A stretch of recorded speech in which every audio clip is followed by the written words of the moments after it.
I ćao ljudi, sa vama je Pirke i danas ću vam pokazati kako da očistite vaš kompjuter na najlakši i najbrži način. Da krenemo.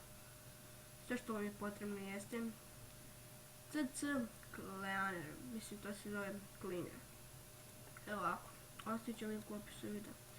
Kada skinete i instalirate dobit ćete ovakvu neku ikonu i uđite u nju.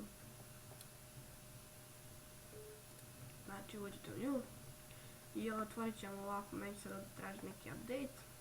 Otvorit ćemo nešto ovako. Imate ovdje Cleaner, Windows i Application.